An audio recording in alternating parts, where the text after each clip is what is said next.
Selamat siang Bu, saya Sabina. Benar dengan Ibu Lestari? Iya benar, selamat siang. Maaf ya, tadi di jalan agak macet, lama jalan ya. Iya, nggak apa-apa Bu. Namanya juga Surabaya, sering jadi halangan masuk. Silakan masuk. Ya. Bu India sudah menunggu. Iya, terima kasih.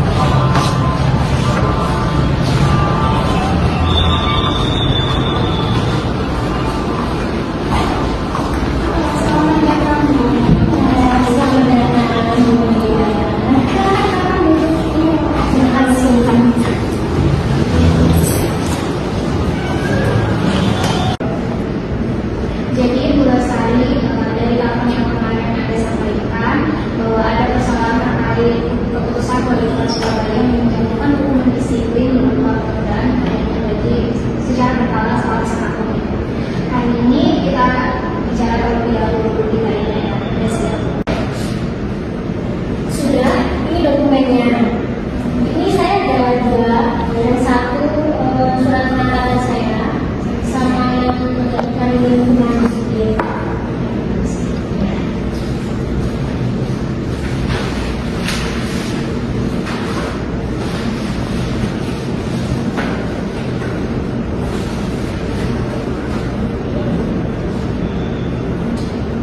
Baik, ini akan kami pelajari terlebih dahulu ya Bu. Sebetulnya apa yang paling Anda persoalkan dalam keputusan disiplin? Prosedurnya begini ya. Saya merasa keputusan hukuman disiplin itu diterbitkan tanpa ada kesempatan untuk saya membela diri. Ini bukan sekedar soal jabatan yang hilang, itu soal bagian dari saya. Nah, Anda menyebutkan sesuatu yang sangat penting di sini. Hal yang didengar yang dalam hukum kita dikenal sebagai Ars Audi Alter Rahmatan. Itu adalah prinsip dasar dalam hukum administrasi. Bu Sabrina, ada yang lain yang perlu disampaikan? Ada Bu Lestari, sebelum surat keputusan hukuman disiplin itu terbit, apakah Anda mengajukan surat keberatan kepada Inspektorat BKM maupun pemerintah kota terkait hasil laporan itu? Pernah. Tidak ada jawaban yang menjawab surat keberatan saya yang ada hanya pemberitahuan bahwa berdasarkan keputusan Inspektorat BKM akan ada tindak lanjut administrasi kepegawaian. Saya melihat itu, saya tidak menuntut jaminan dan saya inginkan hanya diperjuangkan dengan serius dan jujur. Baik, itu yang akan kami lakukan. Tidak lebih dari itu. Ada satu hal lagi yang perlu disampaikan soal penegak hukum. Bu Lestari, gugatan ke PT LPN memiliki kadaluarsa batas waktu pengajuan berdasarkan pasal 55 Undang-Undang Nomor 5 Tahun 1985 tentang PT LPN. Gugatan harus diajukan dalam 90 hari sejak diterimanya putusan tersebut. Baik, lantas apakah dari kantor tersebut sudah tepat menurut Anda? Kenapa? Justru itu celah yang menarik. Mengingat Anda tidak diberikan kesempatan untuk membela diri sehingga Anda tidak berada dalam posisi yang seimbang. Ada ruang nih hukum yang bisa diberikan.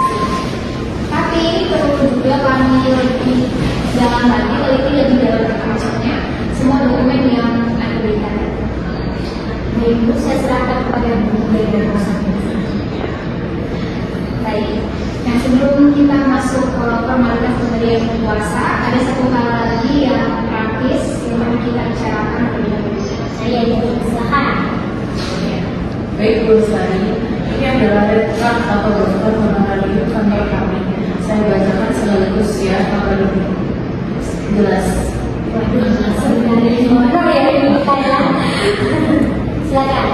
Di sini kami ada biaya konsultasi awal dengan nominal 2,5 juta. Itu sudah termasuk sesi dari ini. Yang kedua ada retainer atau biaya pendampingan. Itu kena di 1 juta dibayar di muka atau perkara. Selanjutnya ada biaya penyusunan gugatan senilai 1 juta termasuk riset dan drafting. Kemudian ada biaya persidangan. Persidangan itu 1,5 juta termasuk transportasi wilayah ke Surabaya.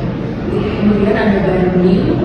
Biaya banding jika diperlukan itu di 3 juta, dikonfirmasi ulang jika berlanjut.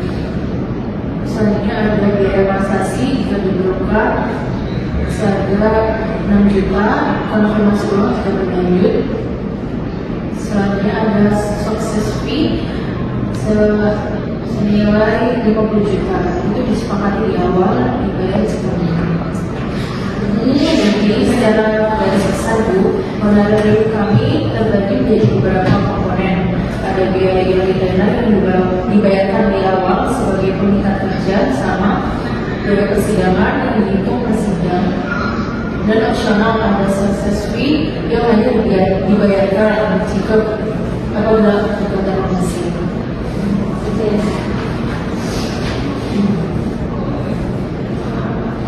Baik Bu, untuk saya retainer dan penyusunan gugatan apakah bisa dibayar tahap?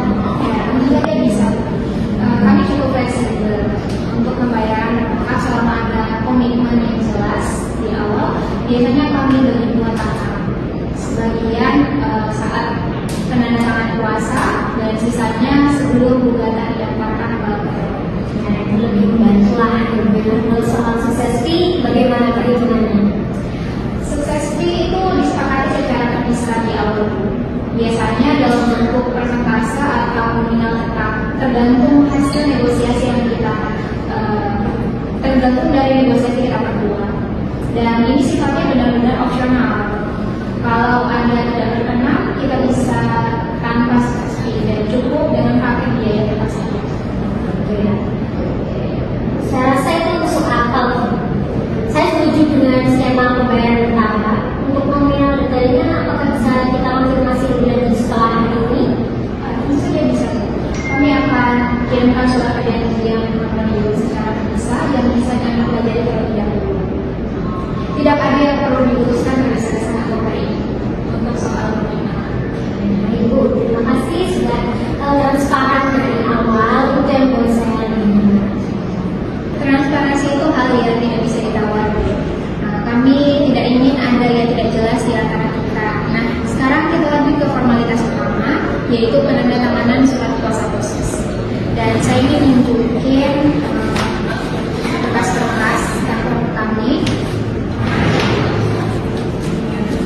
Ini ada identitas dan juga surat izin praktek beracara kami, dan ini ada akta pendirian kantor kami. Silakan. Baik Bu, saya belajar ya. Saya lihat dulu poin-poinnya.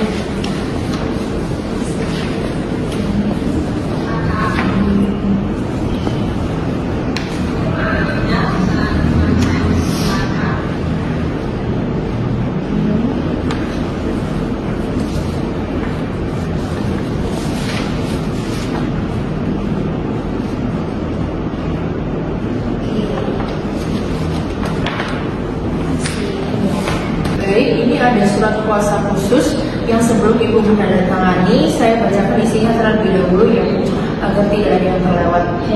Tolong Ibu. Surat kuasa khusus nomor 1/SK/4/2026 yang bertandatangan di bawah ini. Nama Dr. Sri Lestari SAG MSI NIP 13 12 300 03 506 2026. Keluarga negaraan Indonesia, tempat tanggal lahir Lahir Surabaya 18 Desember 1999. Pekerjaan atau jabatan Kepala Bidang Pengawasan dan Pemeriksaan Dinas Pendidikan Pemerintahan Kota Surabaya. Pangkat golongan pembina tingkat 1 4B, selanjutnya disebut pemberi kuasa. Ya, baik. Datanya dan terus. Dengan ini memberikan kuasa kepada 1. Nama India Pratiwi SHMH, 2. Nama Sabrina Andian SHMH, semuanya berkeluarga negara Indonesia, pekerjaan advokat pada kantor advokat NS Partners, beralamat kantor di Jalan Dharma Indah, nomor 45, Kelurahan Mojo, Kecamatan Gunung, Surabaya, Jawa Timur 60268. Selanjutnya disebut penerima kuasa. Data kami sudah benar ya? Sudah benar ya. Untuk dan atas nama pemberi kuasa, baik secara bersama-sama maupun sendiri-sendiri, sebagai penggugat melawan Wali Kota Surabaya, Rahmat Suryanto sebagai tergugat dalam perkara sengketa tata usaha negara dalam proses sengketa keputusan Wali Kota Surabaya tentang menjatuhkan hukuman disiplin atas nama Dr. Sri Lestari, SAG, MSI, NIP 1312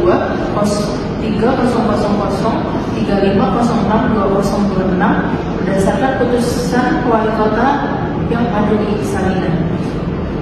Dalam hal ini, penerima kuasa dikuasakan untuk menerima, mengajukan, menghadiri pemeriksaan persiapan persidangan termasuk persidangan elektronik di Pengadilan Tata Usaha Negara Surabaya, menandatangani surat permohonan gugatan replik, kesimpulan, mengajukan dan menolak bukti surat saksi maupun ahli, meminta salinan putusan, mengajukan permohonan pelaksanaan putusan, menyatakan banding, membuat dan mengajukan memori banding, menyatakan kasasi, membuat dan mengajukan memori kasasi.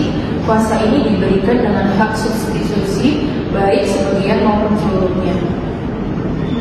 Ada lagi yang ingin Ibu tanyakan soal surat kuasa khusus kami? Ada satu hal. Kalau hak substitusi itu maksudnya gimana?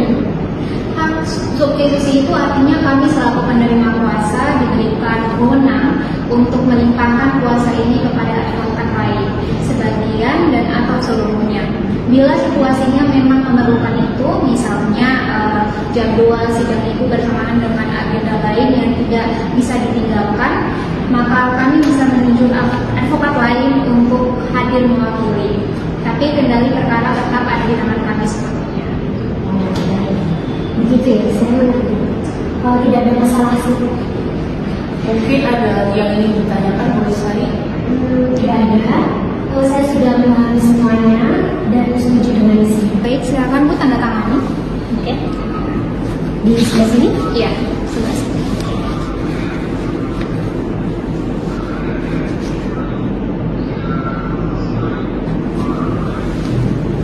Ya, terima kasih. Sama-sama. Baik, sudah saya tanda-tangani secara sadar dan atas semua ini. Ya, dan saya India penerima kuasa ini. Dan saya Sabrina juga menerima kuasa ini. Terima kasih banyak ya kemudian terima kasih. Baik, Bu Lestari, mulai saat ini kami resmi menjadi kuasa hukum Anda ya. Semua komunikasi dengan pihak lawan maupun pengadilan terkait perkara ini dengan perkara ini dilakukan melalui kami. Bila Ibu menerima surat dari pengadilan atau dihubungi oleh pihak manapun terkait perkara ini, tolong jangan direspon sendiri. Hubungi kami terlebih dahulu. Ibu saya di sana. Iya. Langkah pertama kami adalah mempelajari seluruh dokumen yang Ibu bawa hari ini. Setelah itu kami susun gugatan dan telah lebih dalam soal tenggat waktu yang tadi kita diskusikan. Kami akan segera memberi kabar perkembangannya. Kira-kira ada berapa ya proses? Kami targetkan 1 hingga 2 minggu sudah ada gambaran yang lebih jelas dan draft gugatan yang bisa kita diskusikan bersama. Kami akan bergerak cepat mengingat beberapa waktu yang perlu kita lakukan.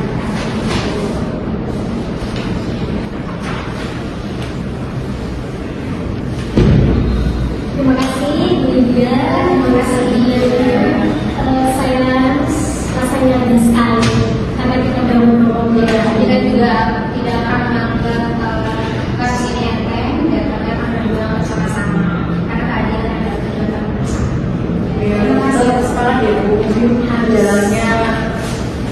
saja, tapi ibu tidak sendirian sekarang.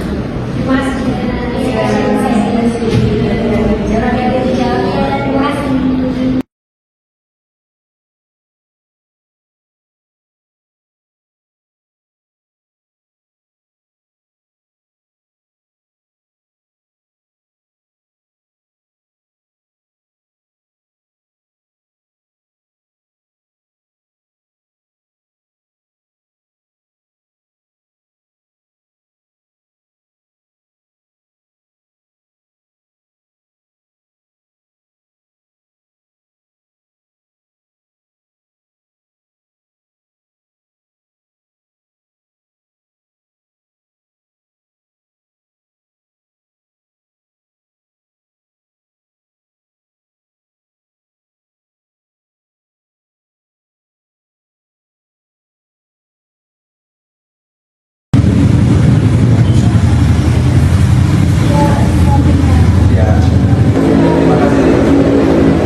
Sebelumnya, perkenalkan kami dari MK Law Firm. Saya Safira Putri Kaila dan ini rekan saya Yohana Misrina yang akan membantu persoalan Bapak di sini. Sebelumnya ini izin surat praktik beracara kami dan juga ini kartu identitas dari kami.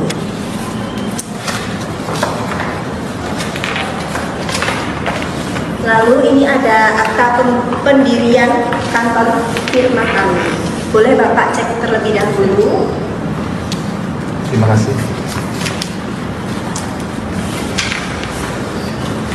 Baik, terima kasih Bapak. Ada kendala yang bisa saya bantu? Mungkin Bapak bisa langsung cerita. Ya, sebelumnya perkenalkan saya Wali Kota Surabaya. Maksud kedatangan saya di kantor Ibu itu ingin mengkonsultasikan terkait permasalahan yang ada di instansi saya. Hal ini terkait tentang keputusan tata usaha negara yang saya keluarkan tentang sanksi administratif kepada asuh di Dinas Pendidikan Kota Surabaya. Dan setelah KPUM itu diterbitkan, itu ada gugatan dari pihak asuh ini. Kira-kira bagaimana proses atau langkah-langkah hukum apa yang bisa saya tempuh untuk menangani perkara ini? Mungkin bisa dijelaskan. Terus terang kami sangat terkejut karena menurut kami prosedur yang kami jalankan sudah sesuai SOP internal, tapi yang bersangkutan merasa kami mengambil benang dan ada unsur penyalahgunaan. Oke, baik. Sebelumnya kita bicara mengenai substansi ya Bapak. Nah, ini saya harus pastikan terlebih dahulu aspek formilnya. Kapan tepatnya keputusan tersebut diterima atau dihubungkan kepada penggugat? Ini bisa krusial untuk menghitung dengan waktu 90 hari di pasal 26 UU PTUK.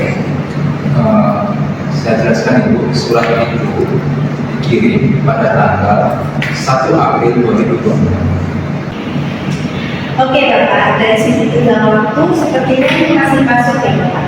Lalu apakah sebelum menggugat PTUN, penggugat sudah melakukan upaya administratif seperti keberatan atau banding administratif kepada Bapak? Sebelumnya saya jelaskan Ibu, mereka sempat mengirim surat keberatan dan kami sudah balas dengan surat penguatan keputusan semua. Setelah itu mereka langsung menggugat kepada kami. Oke, baik. Berarti artinya masih kompetensi absolut PTUN sudah terpenuhi sesuai Perma Nomor 6 Tahun 2018 ya Pak.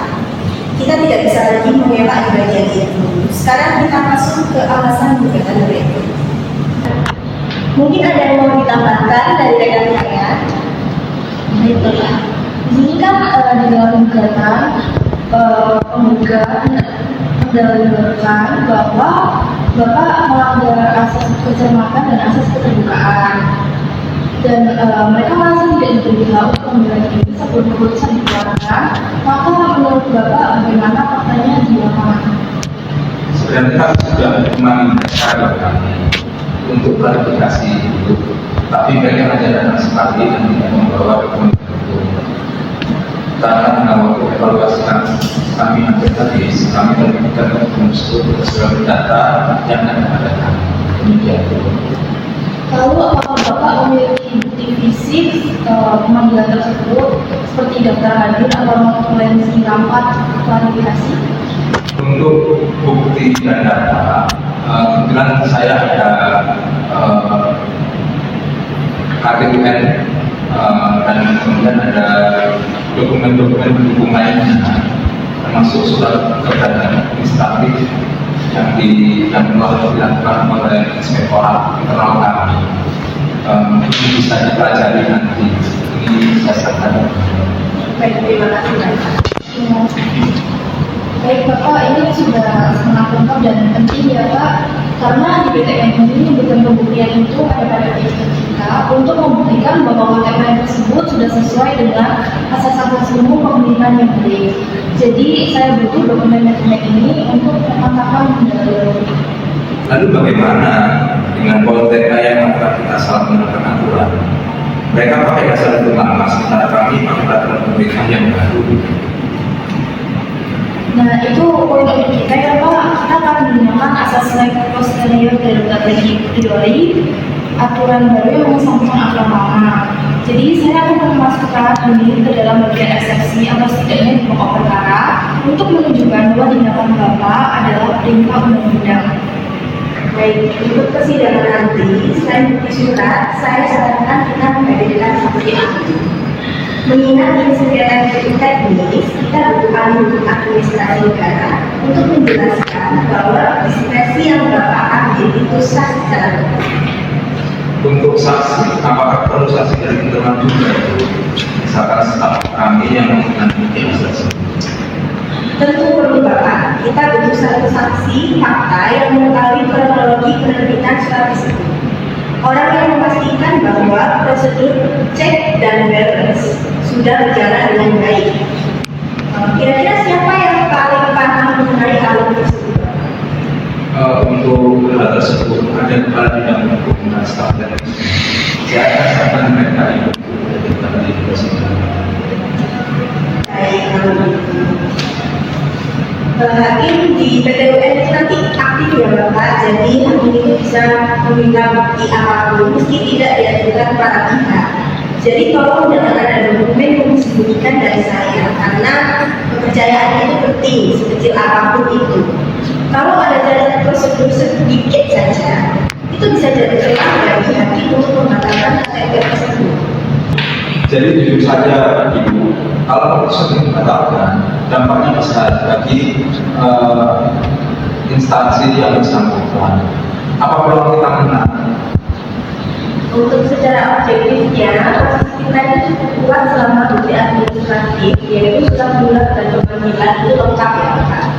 Jadi, kelemahan di PTUN biasanya bukan pada apa keputusannya, tapi bagaimana proses keputusan itu dibuat. Jadi prosedurnya itu rapi. Kalau rapi maka peluang menangnya besar. Baik, saya percayakan ketenangannya pada tim Ibu bersahabat.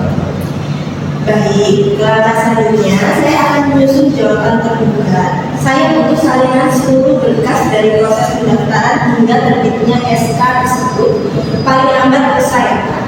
Kita akan bertemu lagi untuk finalisasi draft jawaban sebelum sidang minggu depan.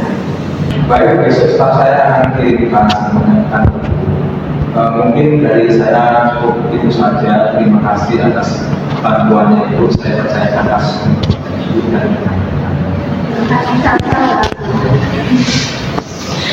ya Pak.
Baik Bapak, pada pertemuan-pertemuan sebelumnya kita sudah menyepakati mengenai alat bukti apa saja yang harus kita lengkapi.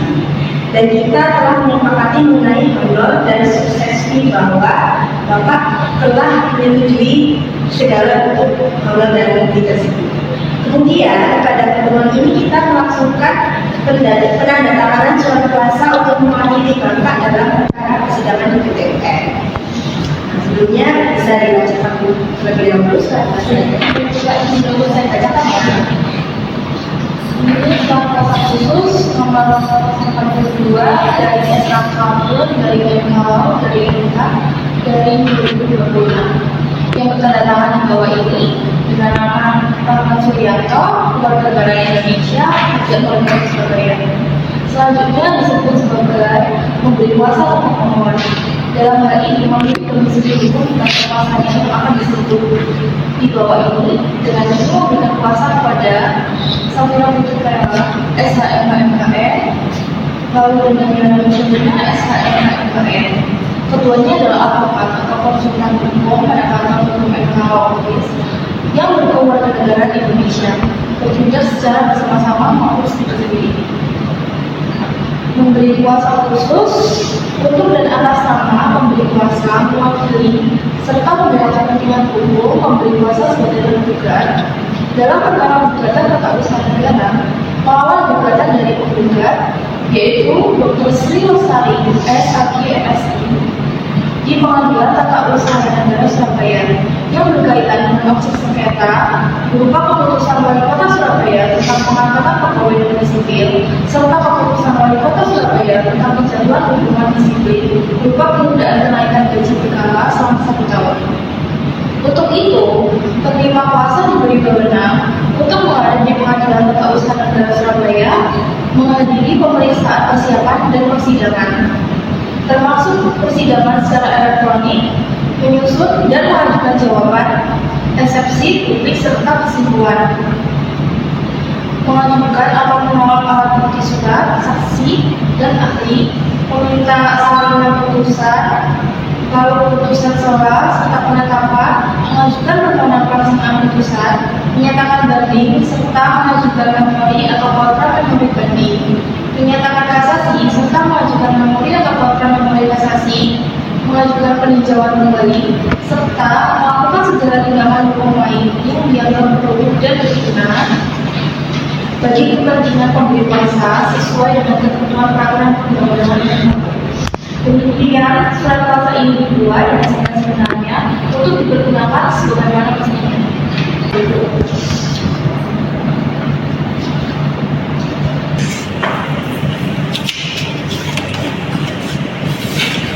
Baik, benar.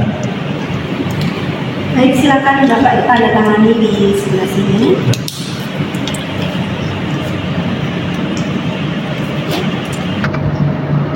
Baik, Ibu, surat kuasanya atau saya tanda. Baik, terima kasih Bapak. Surat kuasanya sudah Bapak tanda tangani dan sudah kami terima. Putusan demikian, maka Bapak akan kami tangani semaksimal mungkin. Baik, Ibu, terima kasih atas bantuan. Bapak.